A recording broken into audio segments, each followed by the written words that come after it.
Hello friends, તમારું સ્વાગત છે અમારી ચેનલ સિમ્પલ ગુજરાતી રસોઈમાં। તો આજે આપણે બનાવવાની છે બટેકાની વેફર। આખા વર્ષ માટે સ્ટોર કરી શકાય તેવી આજે આપણે વેફર બનાવીને તૈયાર કરવાની છે। તો તેના માટે અહીં મેં મોટી સાઇઝના બટાકા લઈ લીધા છે।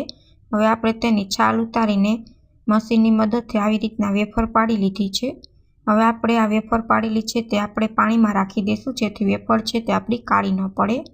અહીં મેં બધા જ બટેકાની વેફર પાડીને તૈયાર કરી લીધી છે। હવે વેફરને આપણે 2 થી 3 પાણીએ ધોઈ લેશું, જેથી વેફર છે તે આપણી લાલ ન થાય અને કાળી પણ ન પડે અને સરસ સફેદ બનીને તૈયાર થાય।